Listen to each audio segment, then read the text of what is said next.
Welcome back to SoulBack. This is the R&B podcast. Kyle here. I'm here with Tom and Ed. Fellas, what's going on? Chilling, players. What's up with you? Not much. Tom, rumor has it you were at the grocery store earlier and you saw some Sour Patch Kids cereal. Did you get some? No. I couldn't even convince my wife to buy them either, and she loves Sour Patch Kids. Can you imagine what that milk would taste like? Player, I love Sour Patch Kids as well, but some things need to be left alone and left out of the cereal box. Why would somebody eat that? Wait, Ed, you love sour milk, though. I love Sour Patch Kids. I don't love sour milk. All right. Alright. And what were you eating, Kyle? French toast? What was wrong with it? It looked pretty weak. No, thankfully that wasn't my man Kyle's breakfast. That was the breakfast of champions if you went to one of Kanye's concerts, apparently. Oh. Oh, right. Yep. Yum. Yeah, so Tom, that plate was $55 apparently. What the heck? What is on there? 50? A piece of sausage and half a pancake? Half a pancake, a piece of sausage, and a whole lot of struggle. You gotta, you running around with Kanye these days. You're living off of prayer, so I hope you prayed up a good meal before you went there and shoveled that garbage down your throat. Hold up. Can we give the people some context, Ed? If we must. Well, Tom, so Kanye's been doing these like Sunday services where he travels with his choir from city to city. He actually charges for it, but you know that's a conversation for another day. But with part of his service is a brunch that he also serves, and it's like $55 for this brunch. And one person took a photo of what they were serving, and it was the photo that I sent you. So disturbing, Ed, that now they're charging people to go to church? What's next? Yep. You got to pay to go to church, and you got to pay to get 2 pancakes and 1 slice of bacon that look like it already fell on the floor. This is your hero, people. Player, do you know that people are still cussing me out over my Kanye review? I thought Kanye taught y'all to love the Lord. What's with all the cussing and death threats? Oh my God, he sounds like he's another one of those crook preachers or whatever, pastors, those super churches or whatever, who's just making millions of dollars off of people and not really doing any of the Lord's work here. Well, as I said in my review, I can't judge somebody's walk, but I can sure judge your music, and that is looking shady. That is not of the Lord, especially them raggedy-looking pancakes. Get it together. So the question of the day then: what meal is more appetizing, Kanye's breakfast or Ja Rule's Fire Fest sandwich? Well, at least Kanye, you got I don't want to say 3 square meals, but you had a little protein. You had a little bit of grains and stuff. I think Ja just gave you a cheese sandwich and an old Murder Inc. CD. Like, what else did you get?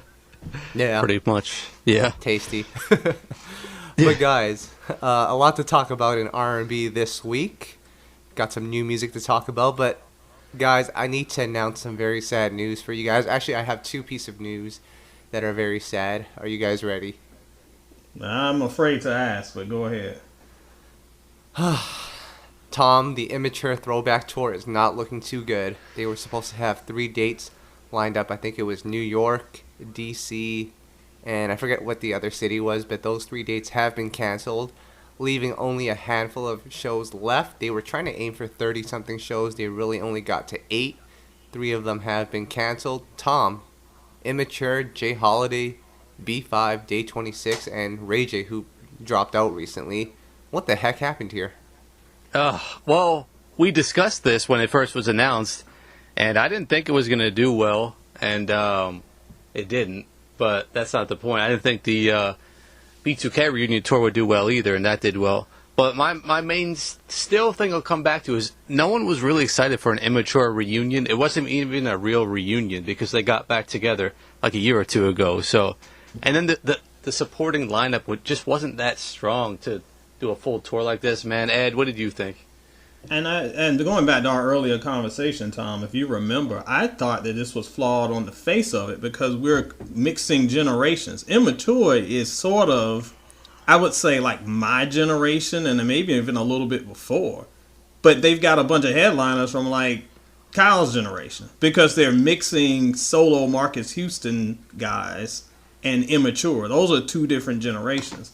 So number one, you're splitting your audience. You're not hitting that B2K, whatever they call that reunion tour, because that was a specific audience, a specific segment of fans. This, they kind of all over the board with it, and it didn't help with all this back and forth and infighting and good lord. So, unfortunately, this thing was doomed from jump.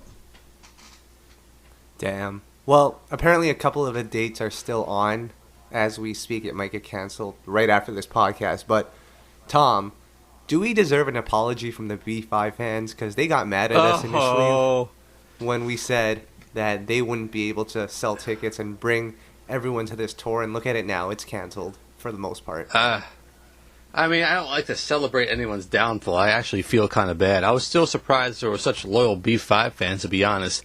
Man, all I'm saying is they should get it together, do their own little tour. If they have really such passionate fans, why not? Give us some music. They've been promising music for so many years now, even earlier this year, I believe, and nothing has really come from it. So they need to get together on their end before they can have their fans coming for us. Exactly. My 4 favorite words, player. I told you so. Wait, their EP was going to be called The New Jacksons, Tom? Oh, yeah. That was really going to go over well. Good luck with that. And then you sent us a link, Kyle. Yeah, B5 and Jay Holiday beefing. Well, what the heck is that all about? Oh my goodness, yes. Listen. Yes, I know Jay Holiday seems to get mad about everything, but I got the inside scoop on this one. Ed, Okay. Are you ready to spill some tea? Yeah, player, it's tea time. Let's do this. All right. So this is as per Jay Holiday's team. So I'm not going to say it's true or not, but this is what I was told. The New York date for that tour was canceled, but, you know, their flights, they still bought flights for the show. So Jay Holiday's team said, okay, let's make the best of it while we're in New York. There's no show, but maybe we can find a club to book us for a hosting gig. So they find a club, I think in New Jersey, actually, Tom, and they booked Jay Holiday. And between the booking and the actual show, B5's manager calls the promoter and says something along the lines of, yo, just back out of that booking and book B5 instead. Jay Holiday won't be able to sell you any tickets anyway. Word gets back to Jay Holiday's team, and hence Jay Holiday goes off on Instagram. Well, if this is true, and again, you're just reporting what was told to you. So, again, let's get it straight before anybody says, oh, SoulBack is spreading rumors. This is a credible source talking to a member of the podcast. So, let's get that out there. Number 2, if this is true, I'd be pissed off too. You know what's funny about this whole thing? You sent us that link from the Shade Room of Jay Holiday video talking trash, then Dustin from B5 talking trash. I read the first comment that got the most likes, and it said, who the F is Dustin? So I immediately just closed it out from there. I gave up from there. Good Lord, player. I mean, guys, I understand it's tough out here in these R&B streets, and everyone wants the bag. But come on, let's play fair. You don't need to kill someone else's booking just to get your own. Do you really need to do that, Ed? No, and we talked about this a million times. Why is R&B... Look at this compared to hip-hop. When we see these hip-hop reunion tours and these guys from the same generation or even different generations getting together for the cause of, look, we just got here to make some money. We might have beefed in the past, but whatever. But you never see, or rarely see, that level of unity and being on the same page in R&B, especially... I'm going to call out your generation, Kyle, especially from your generation. Like, you can give the Keiths and the Joes and the Cases, like, those guys roll deep. But, man, if you dropped in 2000, I don't know what happened, but Players is out for blood. And it's so ridiculous because when you're doing this, you're not only hurting that man's pockets, you're going to hurt your pockets as well. What is the point? What is the point? hold up, Kyle, though. We have another issue. I didn't actually watch the interview, but I saw a headline about Immature. It was like promoting their interview. I think it might have been even on the Breakfast Club. I don't know, but apparently Brandy was the reason that one of the dudes in Immature is blind in one eye. I didn't catch that story, though. Does anyone know anything about this? Yeah, and that has gone around, but honestly, that rumor of that has been around for years. It just sounds so ridiculous that I never thought it was true. So apparently it is true. I believe, and y'all, somebody will correct me if I'm wrong. Hit me up at ET Bowser on Twitter. I'll be happy to set it straight if I'm getting the story wrong.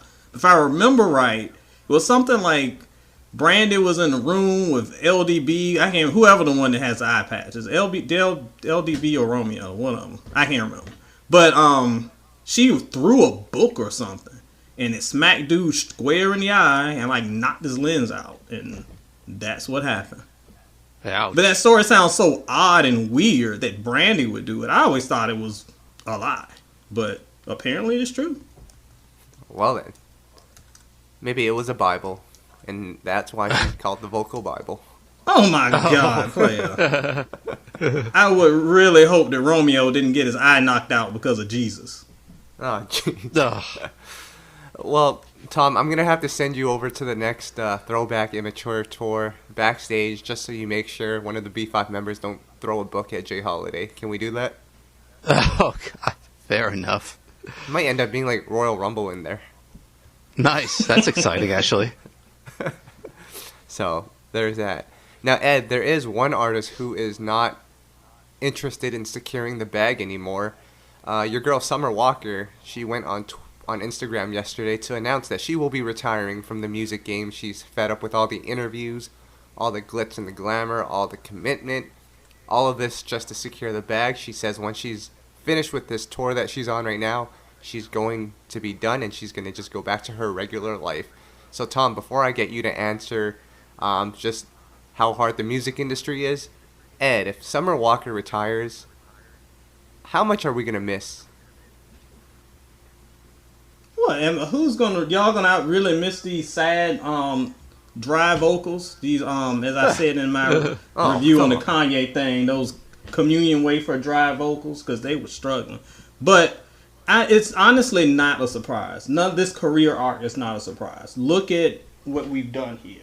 This is another example of a lack of artist development. We get these artists still raw, still not really accustomed to the stardom that comes with this, because a lot of these youngins don't realize. They think that to blow up, I gotta sing a little pretty, they'll throw me in the studio, clean it up, and I'll be a megastar and I'll get to sit beside Beyonce at some basketball game. That's not how this works. It's hard work, it's being on the road, there's a lot of interviews, a lot of people in your business, and I don't think the industry is doing a good job of nurturing these artists, especially in the social media era where you're on blast 24/7 and you're expected to look perfect to be on blast 24/7. We know we've talked before about her issues with her mental issues and emotional issues that she's dealing with, and I'm not making light of that. But it's quite clear that she has not received the development that she needs. So, throw that on board with just that she's not very good. I'm sorry. No wonder she wants to bow out. The pressure is too much. Do I think she's going to bow out? No. She'll take some time off, and then she'll get the bug again, and they'll get her back in the studio, and she'll come back, and we'll say, she's back, and she'll have her reunion album and blah, blah, blah, blah. But no, none of this is a surprise. It's too much pressure and too little artist development. And we spent more time teaching her how to sing and keeping her off of Instagram, maybe we wouldn't be here. What would we miss, Kyle? Well, until about 2 weeks ago, I thought her and Queen Naija were the same person, so I'm still trying to play catch up here. Come on. No, I'm just kidding. Actually, I know that, Kyle, you really are trying to cover her show, and you've been trying to interview her. We just reached out to the label for the interview. Unfortunately, we got turned down. I guess she doesn't do many interviews. I guess now we know why. She doesn't even like doing interviews, so hopefully you'll still be able to cover the show, though. Yeah, but Tom, I'm going to ask you this. Tom, can I ask you this? This music industry, and so many people get eaten alive in this industry, none of us obviously live, work, or do anything in the music industry, except I guess for this podcast. So maybe we don't have that much credibility. But from what you've seen, is the industry really that evil and dark and all of this, or are people just not built for this? I feel like it's probably the best and worst time to be an artist. The best because you can easily get on now. It's not like it used to be where it was just like you had to bump into someone at McDonald's and, you know, happen to run into R. Kelly, he'll sign you, whatever. Now you can just get heard online. Well, that's a real story. That's happened. That is true. I mean, but anyway, and it's bad because if you ever go on your feed and see all the haters, they can really tear you down. You can be miserable. So I get it, man. I don't know. It's tough.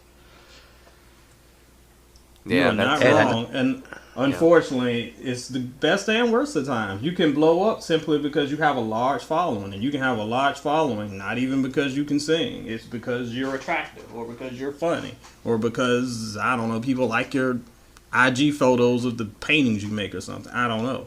But labels are looking for artists with followings. You got that. It's much easier to get on than auditioning in front of Heavy D and McDonald's on the spot. Because again, it's not about like talent. It's about, do you have an audience? If you have an audience, easy to get on. However, that sort of immaturity to the actual music industry itself or to singing. Some of these people don't even have backgrounds in the churches or things like that we accustomed from the legends who have been groomed and like had kind of vocal coaching all their years. These are just random people who may have raw talent, but it hasn't been refined. So they're thrown out there with no safety net. No wonder they're falling so fast. And not to sound insensitive to the topic, but Tom, what if, and I'm just saying what if, Summer Walker is using this whole retirement thing, this anxiety thing, all as a gimmick to sell more? Would that be uncool? Oh, that's never happened before, guys. Come on. All right. Oh, really? Wait, it happened like 2 months ago. But I get what you're saying, Tom. Yep. And you're not wrong, Kyle. I have had many people in the Soul and Stereo Cypher over on Facebook say, I don't think this is real. I think this is a gimmick. I think this is just her way to get some buzz. It's terrible. I don't think it's that, but I wouldn't be surprised.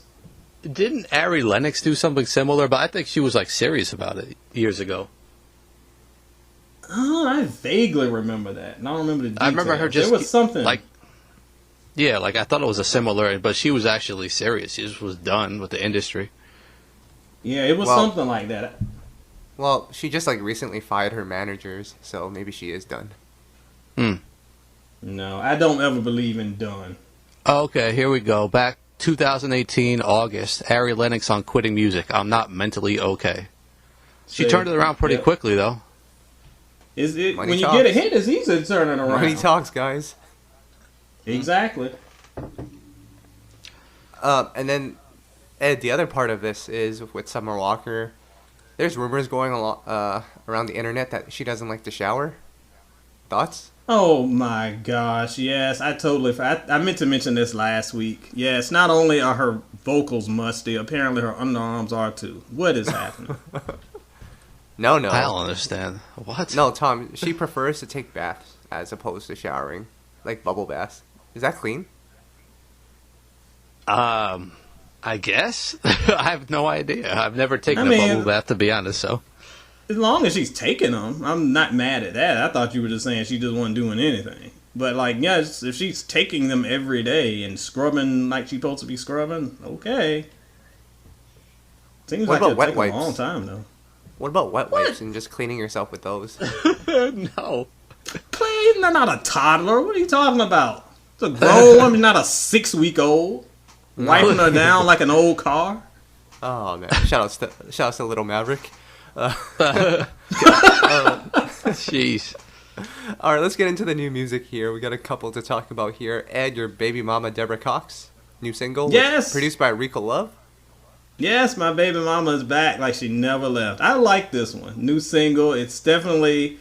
It sounds different. Sounds a little bit more modern for her sound, but it still sounds like a good old Deborah song. She gets to showcase a little bit of the vocals. Doesn't go crazy, but it feels like a fun radio track. I'm here for it.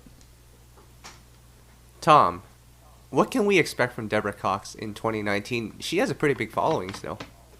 I could have sworn this was going to be a dancey song. I mean, that's what we've been getting from her, over the past. She hasn't put out an album in 11 years, almost to this date. Yep. So, and some of her biggest hits are her dance remixes. A lot of her audience likes that type of music, so I was surprised. This sounded like a Rico Love song from the early 2010s, like when he was kind of doing his thing big time still, which I'm not mad at. I just found it interesting. But hopefully this finally leads to a new album. We talked to her in like 2015, and she said her new album, Work of Art, was on the way back when she was on Primary Wave. Obviously, that didn't come to fruition, so we'll see, I guess. We shall see. Yeah. It's funny you mentioned that it sounded like a old Rico Love song, because some of the complaints I did hear said that the song did sound a little dated, like it was from like another era. So you might be on to something there, but I thought it was pretty good. Again, it didn't sound like a traditional Deborah song, but she's not trapping, and good Lord, we can just pray for small miracles. Small victories right there. Ed, are any of those Deborah Cox dance remixes good? Do you like any of them? They are not my speed. They're not for me. But again, as we said, they're a huge audience. She has a ton of number ones from these things, and for her audience, she's like the queen of the dance hall. So ain't my thing, but apparently there are lots and lots and lots of success in that arena. So props to my girl. Another song that came out, Teyana Taylor and Kehlani came together for the song Morning.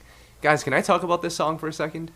Oh, are we going to talk about the song, or are we going to talk about the video, Kyle? Because I know you. Well, were they getting it on in the video? I didn't watch, but what was going on? It was close. Yeah. Why? So last week when I called Victoria Monet's music video the greatest music video of all time? Oh, boy. Mm-hmm. Yeah, that title is gone. We have a new champ now. This Teyana Taylor and Kehlani video. My goodness. Hold on. Because, I need next one. This is a love letters type deal here, but aren't they both in relationships with men? Yes, they are. But in this video, all bets are off clearly, because they getting raw on this. Here's the thing with the song players. I love the production. I like the vibe. I even like the hook. But maybe your boy is just getting a little too up in age and a little too long in the tooth. But the lyrics are just so not even, I'm okay with sexual. I came up in a Lil' Kim era. Ain't too much that'll make me shy away. But there's just no melody to the lyrics. They're just so blunt. It's not good songwriting to me. If you want to talk about lady bits and all types of vaginas and whatever, at least do it in a way where it flows into the song. But it's just so ham-fistedly written that it really took me out of the song. I wanted to like it, but now I was listening to the lyrics. I'm like, this sounds so stupid. Yeah, so as I was saying, the music video is the greatest thing of all time, and the music itself. Oh my God. Guys, I had no idea what was going on. Ed, you spoke on a lot of the points that I was going to make. There was no melody to this. Too many big words. No catchiness. Too many big words? Too many big words. Man. Ed, it wasn't a science project. Clitoris in a song. Yeah, that's what I'm saying. I was like, how you gonna drop a word like clitoris just in the middle of a song? You gonna talk about the fallopian tubes next? This isn't there's no romance here. It's like a anatomy chart. There is a way to write about sexiness, and even if you want to get a little crude and gross, we can do that too. But we can do that in a way where it's still some art to it. That's what bothers me about this song. It's a waste of a beat and a concept. It was almost hot, but whoever wrote it messed it up. Video was hot though, so we'll give it a pass. I bet. We got another record, and this one is very eclectic. The cover page sort of looked like The Undertaker. Miguel's Funeral. Oh. What's going on in this song, Tom? I didn't listen to the song. I did read he has a new EP on the way. Did you guys like the song? There was a lot of fans of this song over in the Cypher earlier this week. I wasn't really feeling it. It was okay. I get that Miguel is great, and he goes into that Prince vibe, and I appreciate this, where every project he kind of embraces a new sound, so nothing sounds like the previous project. That's good for keeping your craft fresh. This one just sounds a little too electronic and distorted for me. Just kind of took me out of the experience. It's just okay.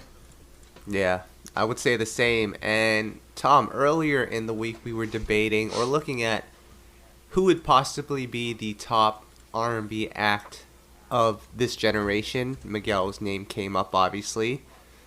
But little do you guys know, or maybe you guys do know, Chris Brown has 2 #1 songs on radio right now. Urban, he has the record Heat with Gunna, and on Rhythmic, No Guidance with Drake. That, my friend, right there is your artist of the decade. I'm glad you brought this up, actually. It's think about this, though, whoever's listening, real quick. Think about, in the past decade, which is the biggest, who's had the most success, who's been the most consistent, who's put out the best music, most hits. I mean, I tried to think about it. I sent it to you guys to think about. It was a tough one. I thought, there was going to be more choices, but realistically, there was no one else I could really think of besides this one guy, even though I hated to say it. And I even tried to really think about a contender. And we all came up with Chris Brown as the undeniable one, right, Ed? Unfortunately, you're right. Leading up to this, I did a few people may remember, I did a post called The Kings and Queens of R&B for the 90s, and then I did one for the 2000s, and I'm sure I'll do one for the 2010s eventually, before the year comes out maybe. But every year there was a artist who, because the way I do these posts, I take the year in music and I kind of crown a king or queen for that year. And then whoever has the most is named king or queen for the decade. Every year you can go back and look, whether it's Boyz II Men or it's Mary J. Blige or it's Usher or Alicia Keys, and you can go back and revisit and be like, yep, that was so-and-so's year. The 2010s is so weird because even though I can tell you in 94 who was the hottest artist at the time, I can't tell you in 2014 or 2017 or 2018 who was the hottest R&B artist, because it's just all over the place. And the only person who has made a dent in the mainstream consistently for this decade, Tom is right, Cousin Chris. And it's not because he's necessarily been good. It's just because he's been ever present. He's dropped tons and tons and tons and tons and tons of material. So that stuff, and he has a very loyal fan base that makes at least a couple of these songs go #1, whether they're good or not. You can't remember them. You think somebody can remember that Gunna song in 2 years as, oh man, that song was the hottest song of 2019? Please. But they're hot in the moment. He knows how to play the system. And unfortunately, when it comes to everybody else, he's been the one that kind of was the flag bearer. So he's probably our contender for best of the decade. Thank you, Ed. Let me ask you guys.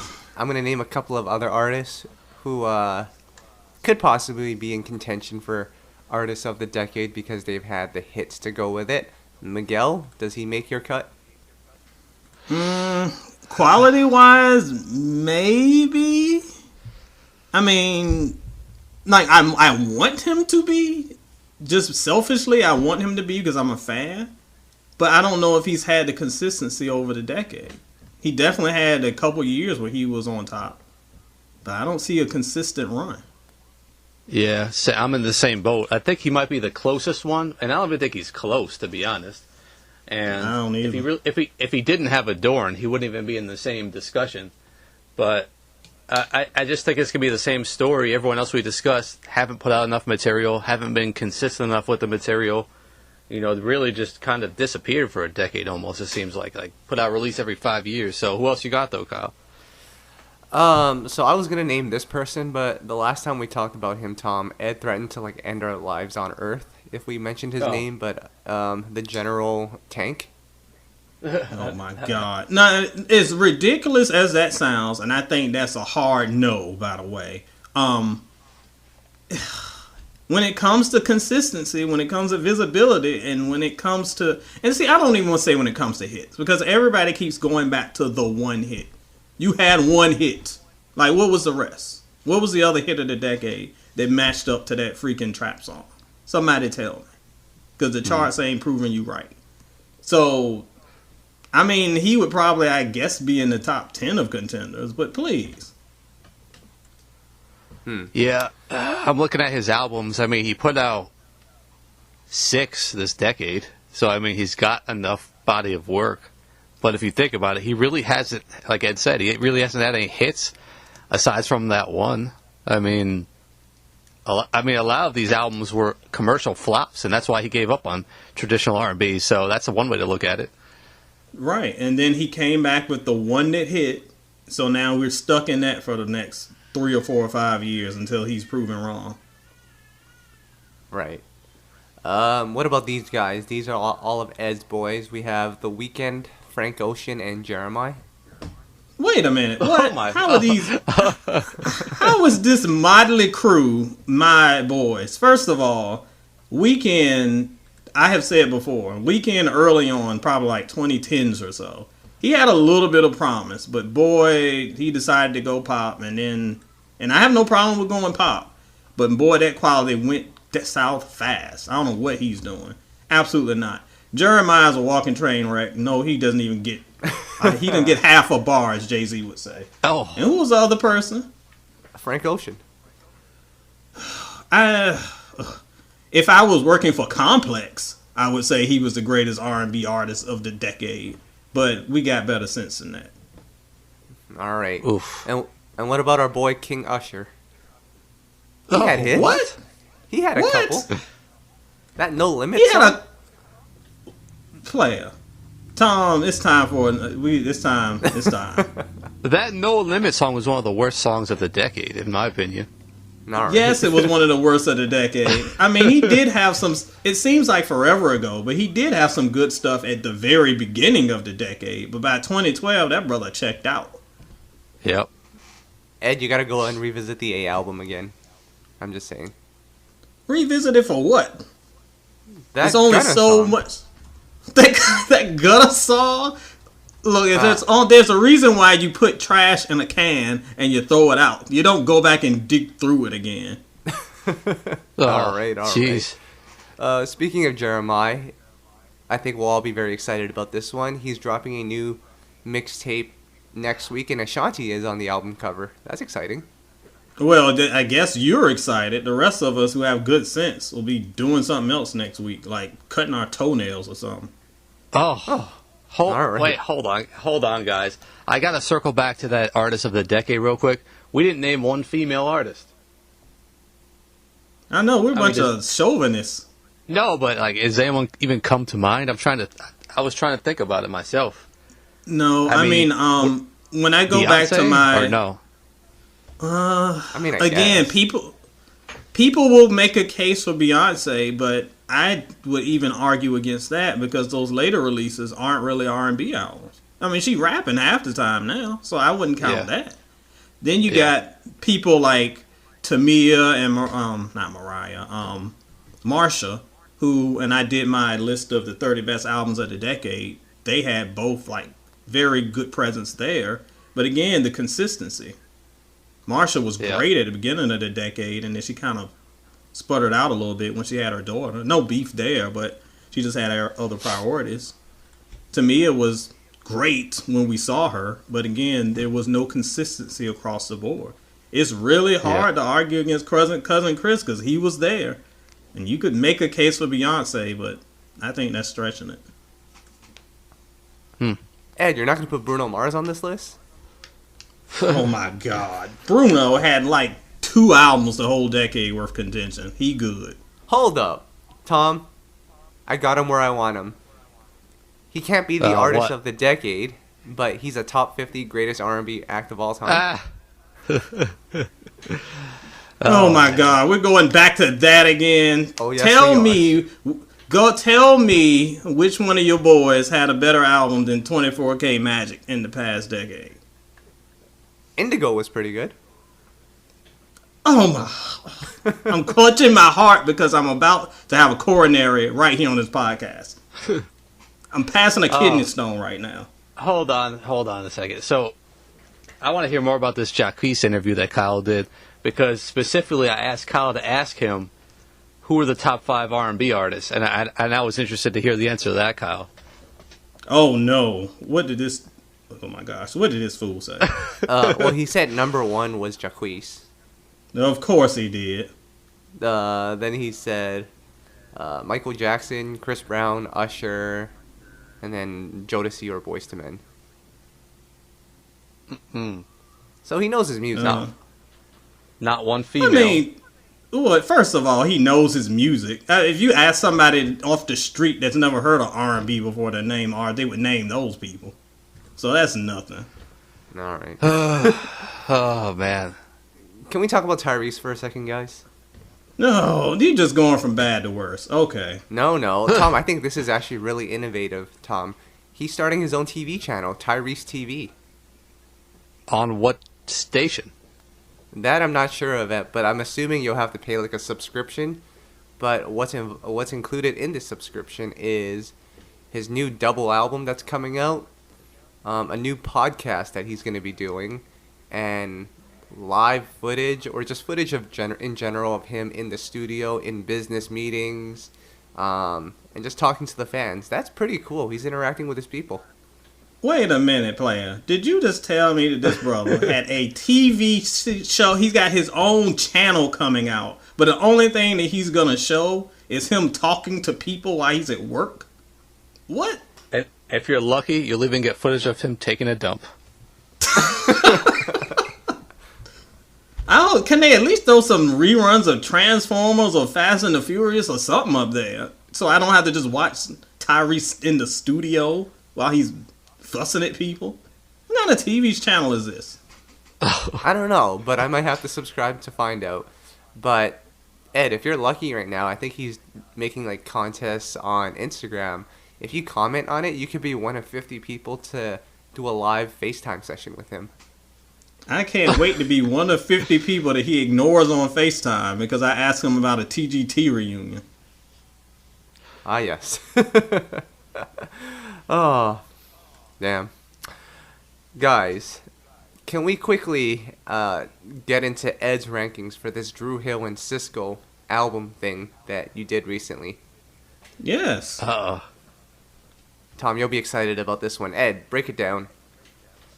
Yeah, so for this one, I decided to not only look at Dru Hill's discography. As we know, Dru Hill has it's crazy to think about now, but 20-year career. But they only have maybe 4 albums, so that was a little too short. So to kind of pad things out a bit, I decided to throw in Sisqo's solo albums as well, just to kind of give it a little bit more weight. So that's how we went with it. Now, Tom, before we go into Ed's rankings, can I get your rankings? I mean, I actually read the article earlier today when I saw it pop up, and I actually agreed with Ed's rankings. I had no argument against it. I mean, I think it's pretty cut and dry how to rank these albums. You know, some of them have been really good, and some of them just haven't been that good. So, Ed, I'll let you break it down for us. Cool. So, and again, like you said, this one was pretty cut and dry, but last on the list, Bring Up a Rear, is the album that I totally even forgot existed, even though it's less than 5 years old, and I reviewed it. Sisqo's third album, Last Dragon. I totally forgot this thing existed, and I think most of our readers did as well. So, not the worst thing ever, but it certainly isn't the best, so it kind of brings up the rear. Did y'all remember this album? Because your boy did not. I did not, actually. I forgot about it. Nope. I remember he had a song with Waka Flocka, and I was done. I forgot that. So, anyway, number 6 coming in was kind of the final, as of right now, Dru Hill album, In Dru Pendants Day, which is impossible to say. I don't know how that title got greenlit. But just like the Sisqo album, it just isn't much there. I did like Away. I really like that song, and I've been rocking that for 10 years now. But besides that, just not much there. And that was the last kind of album we got with I think they were back at 4 members at this point. Yep. I just feel like with this album, the production sounds exactly the same on every single song. For most of them, yes. I remember that Love MD song. Yeah. I just remember playing that back in like 2010 and saying, why did they just put out the same song 10 times over? But hey, Ed, at least you liked some songs on here. Yeah, I really like The Way. That's my joint. Number 5 is the reason for the sophomore jinx, Sisqo's second album, Return of the Dragon. This album, I know my brother-in-law is not alone in this. There are lots of Sisqo defenders that defend this album, but player, I ain't with it. Coming off of that last album, I never compare an album to a previous album because it's not fair, but he already had a really rough road to travel if he was going to try to beat that. This album just had some really good moments, but it was just so rushed. I think they were just trying to get him back out there to stay on the scene. Sisqo, if you weren't around in 2000, 2001, that man was literally flames. He was literally on fire in the literal sense because he was the hottest dude. But he did not capitalize on that momentum with this one. You know what? I try to revisit the album like every 5 years or so. Just seeing, I must have missed something, and it's equally as bad every time. I just can't believe how bad it turned out. It's crazy.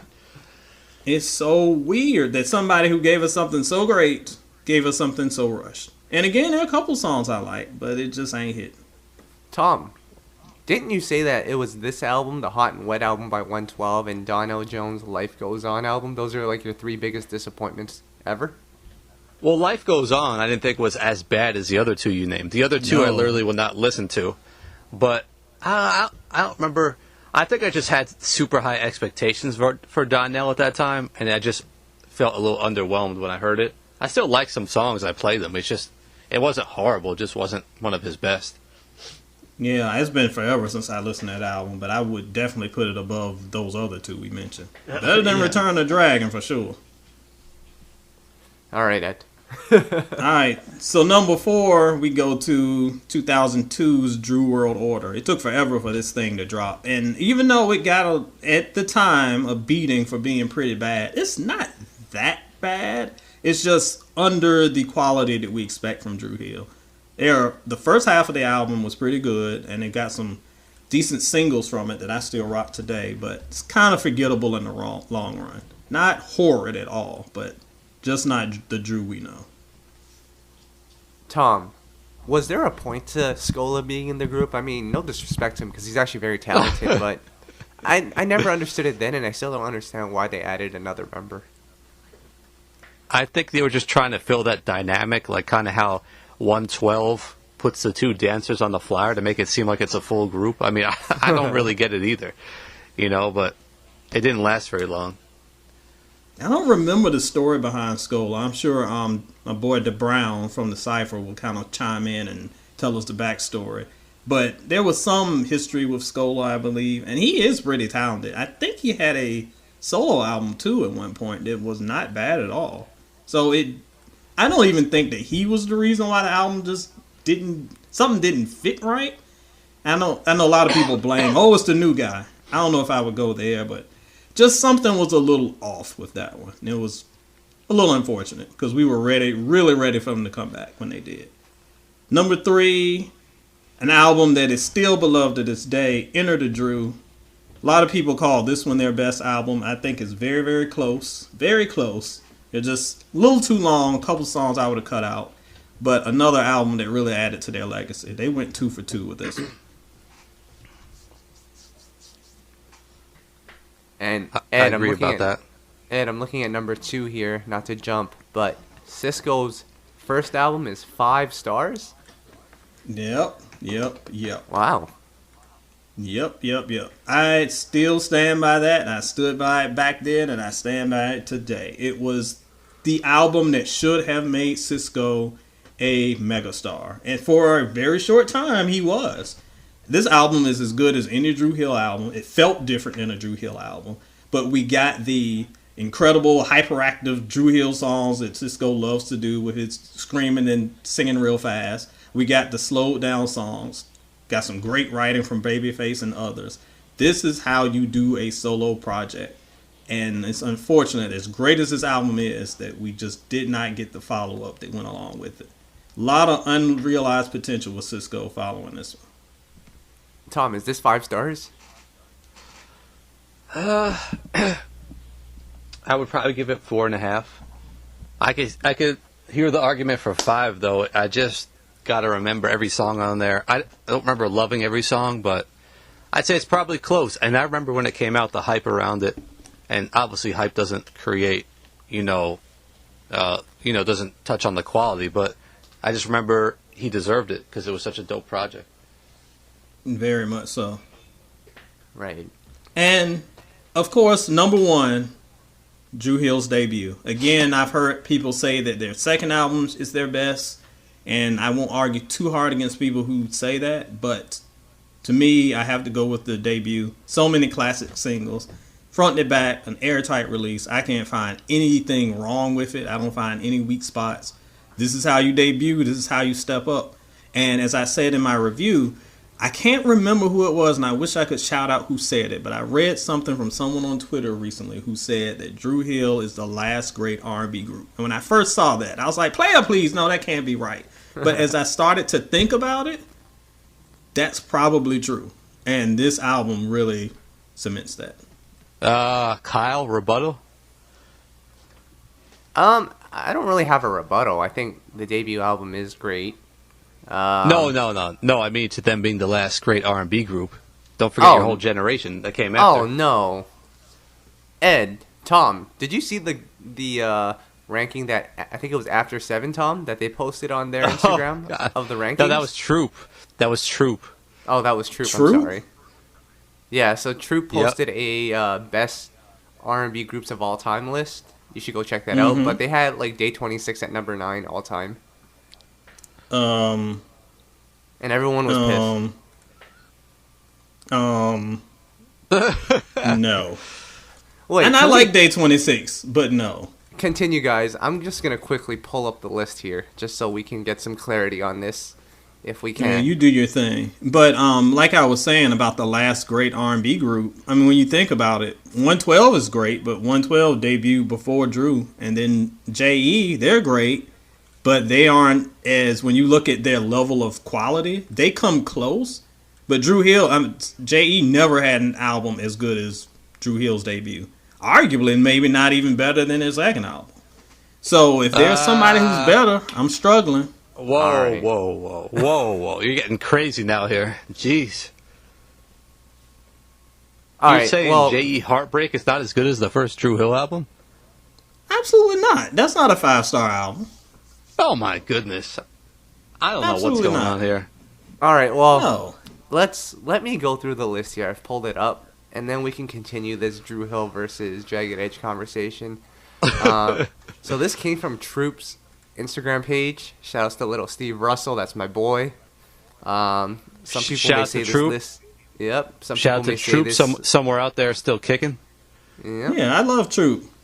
Some people might call this list a little suspect, but I will leave it up to you guys to decide. This is the top 20 R&B groups, I guess from like the 80s onwards, because Earth, Wind and Fire, etc. is not on it.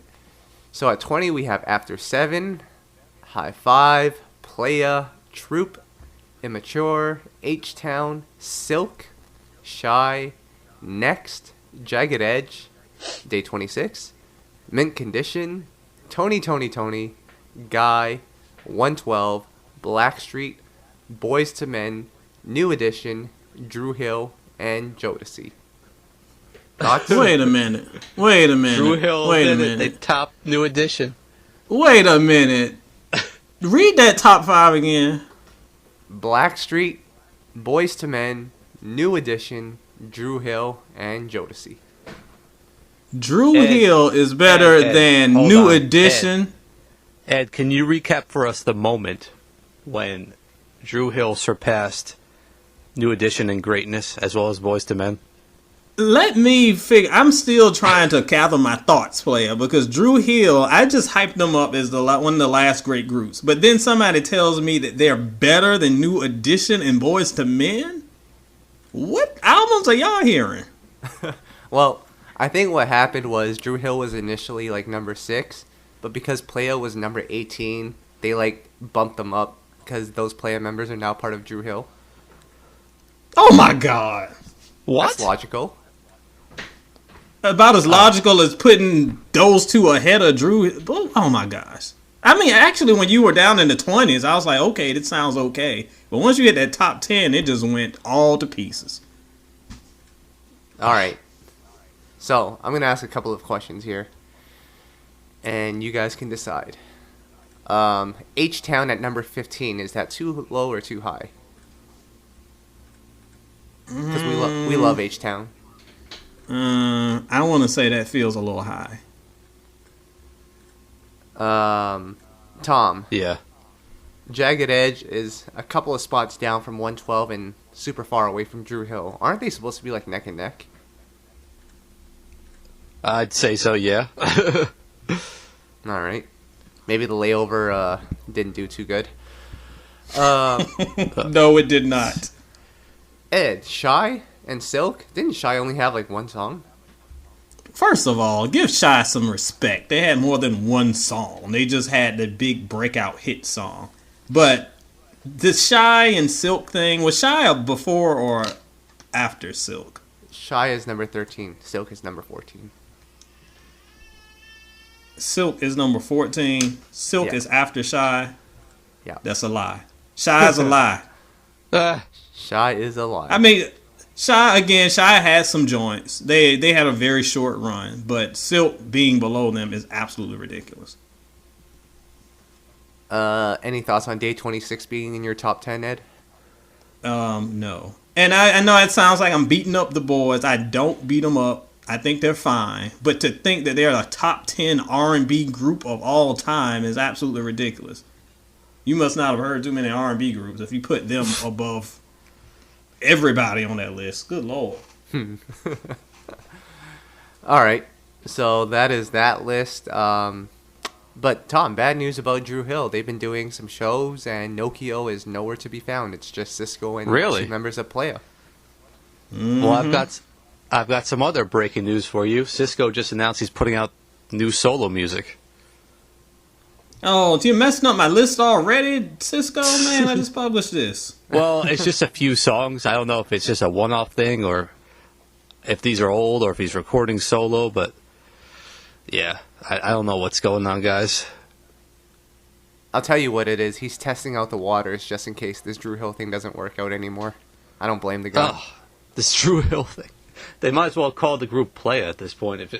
They might as well. Hold up. Tom, isn't Digital Black out here? Doesn't he have like a new like dog line? Did you see his Instagram post? You sent me that. I thought, what was going on? I thought I was dreaming, and I read that in the middle of the night, and it was fake. Ed, did you see this? I did not. What is this now? I think he's out here like selling dogs to people. Selling dogs? He has like a breeding thing? Well, I mean, that's not uncommon. I know there are lots of people that have kind of like this breeding business. I didn't know that he did that. So there you go. Man. You might need a good Dalmatian for Maverick, Tom. Oh, God. All right. Moving on. Can we get into the SoulBack track of the day really quickly? All right. Tom, can we go with the song by Kelis, Popular Thug? Oh, why did you choose that?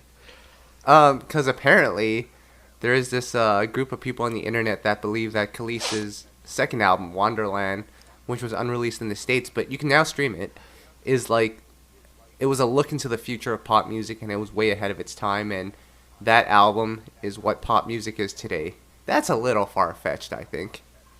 That's quite a stretch. Yeah. Although I do agree that it was a little ahead of its time. But to be like it pioneered it, y'all just be making up anything for your little content and your little blog posts, huh? Jeez. Exactly. Tom, did you like this album? No. I like some songs. The sound just felt too...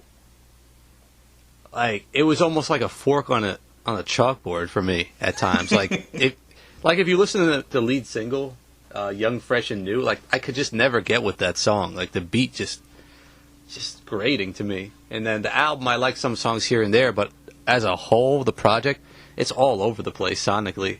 So, no, unfortunately, I didn't like it. To be fair, and I'll just sit this here, and you Kelis fans can come tear me up on E.T. Bowser on Twitter. Tom's thoughts about that album are pretty much my thoughts about almost every Kelis album. It's an album that always... What about the first one? Hold up. What about the first one? That's classic Neptunes right there, Ed. It's good. It's the best one. It's good. I will say... Oh. It's good. It's good. Oh. I'll give it that. It's like a Popeye's chicken sandwich. It's good, but it's I've had better. But the thing is, with most of her albums, it's filled with 3 or 4 songs I really like, but ain't no like 3 or 4 songs I just cannot listen to because it's just, I don't know, it just goes against my senses. So that's something I've always struggled with her music. Tom, I'm willing to bet on the debut album that was probably suspended for Ed. Yeah, that's a tough one to like. All right, guys, can we get into the Playa Please / love letters? Yep. Okay.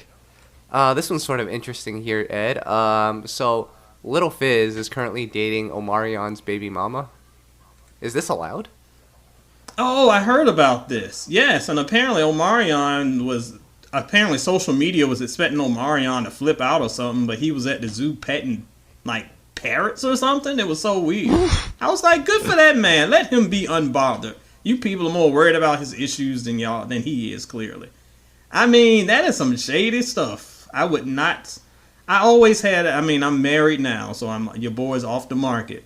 But I always had this kind of unwritten rule where I would not date or approach or go after a girl that either my man had feelings for or like used to date. Because it just gets murky, even if the brother was like, oh, I'm cool. And this even happened once where like one of my dude's exes wanted to holler at me. And I'm like, even though he gave the blessing, you never know what unresolved feelings and stuff are there. So plenty of other fish in the sea. Don't bother. So no, that's not a good look, but Omarion don't care, so neither do I. All right. Tom, does that mean there will be no more B2K tours for us? I mean, who knows these days? You know, there's some strange stuff going on with this generation. I have no idea, guys. No, right? With this generation. All right. Seems like J-Boog is the only one that's out here just doing his thing and not making any trouble. So shout outs to J-Boog. Well, give it time. All right. I guess that's it for this week's podcast. Wait, Ed, hold on. We have more? Can I give a player, please? Yes, we can. I have an observation. For you. You may want to correct me if I'm wrong, but Spectacular, your boy, the scholar, the genius apparently. I believe he's wearing glasses on the regular to make himself look smarter than he really is. Oh, come on. No Wait, one he wears has fake glasses? Nobody wears glasses. I think he just wears them to make himself look smart. Wait a minute. Did you say no one wears glasses? Artists, I mean, like, they all try to look so cool. Glasses are not cool, man. This man really said no one wears glasses. What artist is wearing glasses like for vision? You know what I'm saying? Well, I mean, think about that. Well, most artists don't wear glasses for vision because they're backflipping on stage and they want to fall off and step on it. But I'm sure they wear it at the house. I'm sure Jay-Z's got on some bifocals now. He's getting up there. Check your Instagram profiles of all your favorites. You never see anyone out in public with regular glasses or bifocals. Except for Spectacular. Except for Spec. Because, as we said earlier, Instagram is basically the next stage. So if you're not on the stage in front of people, Instagram is the stage in front of trillions. So no, they're not going to have it on then. They're going to have on their makeup and all their fakeness. Because we all got a front for the gram. That's my point, man. He's got his glasses, his bifocals, he's got his braids going on. He's the only one. Find another.